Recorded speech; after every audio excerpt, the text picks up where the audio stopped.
this. Welcome to today's explainer. We are going to unpack one of the most unusual, sprawling, and frankly baffling documents we've ever encountered. The text we're reviewing today attempts to completely rewrite the legal and historical reality of modern aviation's greatest tragedies. And get this, it's actually available right now as a free download on platforms like Google Play Books. It's published by an author named David Gamadza under a massive, literally all caps title that reads, "I found the plane, MH370. Read all for free, download, and give feedback. The truth about the Malaysian flight MH17, criminal charges against the Malaysian airline, and claim for compensation on behalf of the victims and their relatives." I know, that is a mouthful, but inside it is an incredibly elaborate, highly structured alternative narrative of the catastrophic events of 2014. So today, we're going to break down exactly what this document claims. Now, the source material we are analyzing today frames itself very seriously.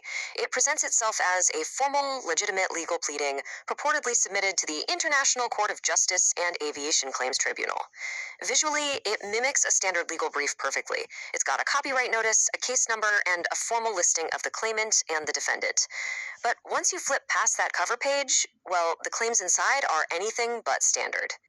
Because these claims are so incredibly unorthodox, we're going to tackle this document in 5 distinct parts.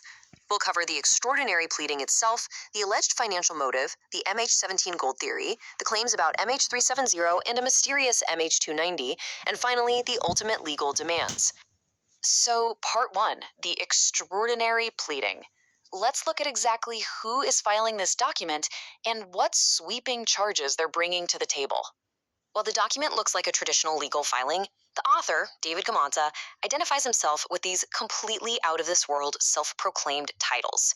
He lists himself as the chief judge of the court of creation on Earth, and even, wait for it, Yonner Earth, God of the universe. Yeah.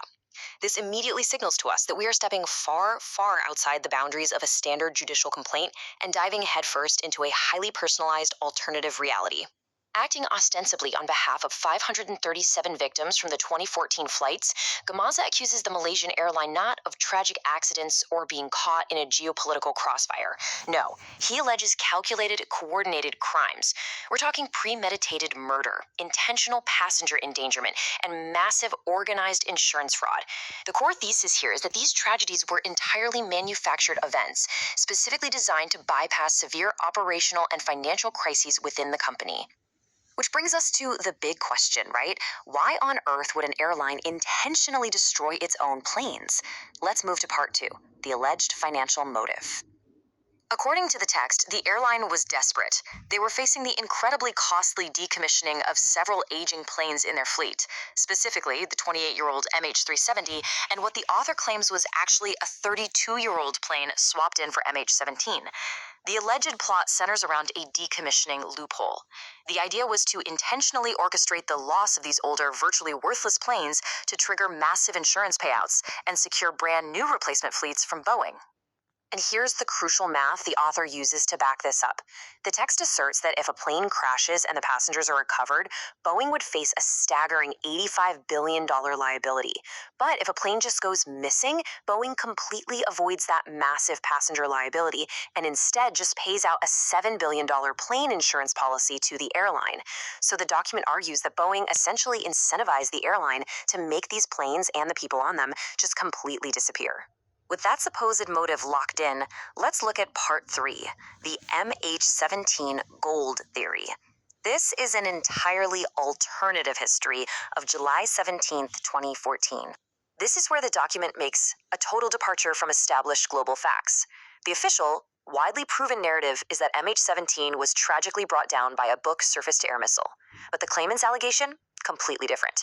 The text argues the true cause was a catastrophic left-side tire burst right upon takeoff from Amsterdam, which was supposedly caused by intentional massive cargo overloading. The missile strike, according to the author, was merely a secondary event orchestrated later to cover up the initial mechanical failure. So what was causing all that excessive weight? Well, things escalate dramatically here. The document alleges the cargo bays were illegally overloaded with $6.6 trillion worth of undeclared Russian gold. Trillion with a T. To put that into perspective, that's an unfathomable amount of weight and wealth. The author claims this was a top-secret transport operation ordered by Russian leadership, who were terrified their global assets would be frozen due to the conflict in Ukraine. To actually pull off this massive gold heist and insurance fraud at the exact same time, the text asserts the airline orchestrated a physical plane swap on the tarmac at 9:25 a.m. The document claims they secretly substituted the real 9-year-old MH17 aircraft with an aging 32-year-old decoy plane ready for the scrap heap, which the author mysteriously refers to as M17. The narrative then takes a super dark, almost science fiction turn.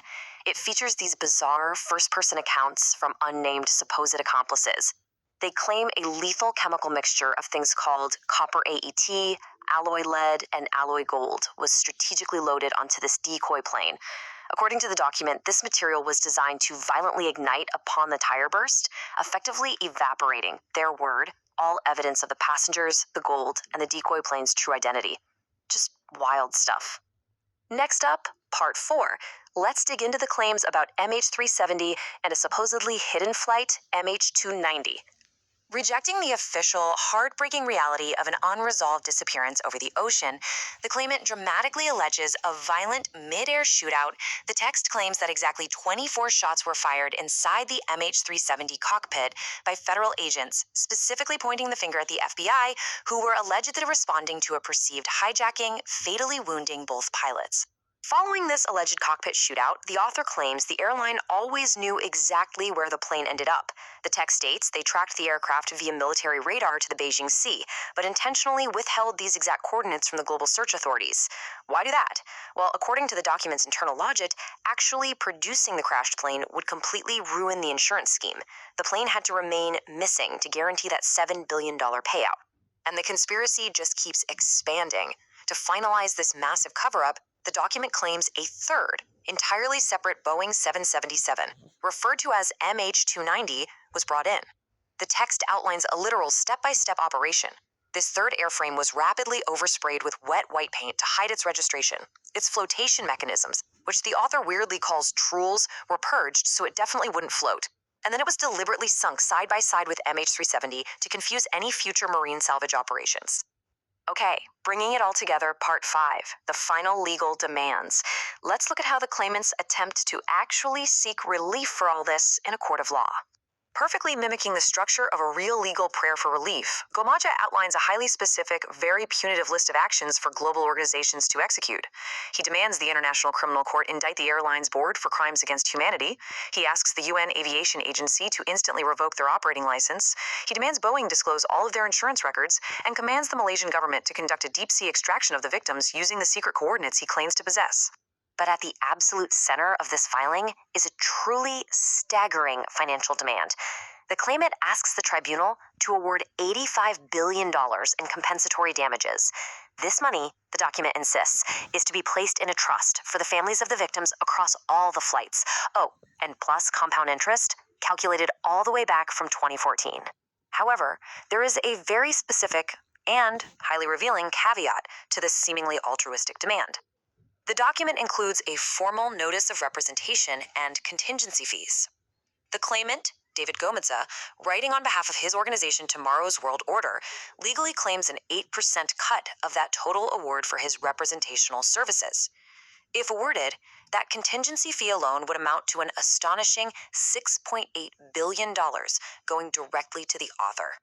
Honestly, what is truly fascinating about this source material is the presentation. By taking these extreme, reality-bending conspiracy theories and packaging them up inside neat tables, structured arguments, and formal legal formatting, the author is actively trying to force incredible claims into a recognizable, authoritative judicial mold. He's using the visual language of the law to try and legitimize the completely unbelievable. Which leaves us with a pretty profound final thought to consider.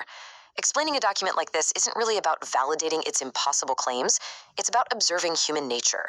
How does a text like this reveal our deep human desperation to find order, to identify a financial motive, and to pinpoint a specific villain when faced with senseless, catastrophic, and sometimes totally random loss? Why is an evil conspiracy sometimes easier to digest than a tragic accident? It's a compelling reminder of exactly how far the human mind will go to make sense of the unthinkable. Thank you so much for joining me for this explainer, and always keep questioning what you read.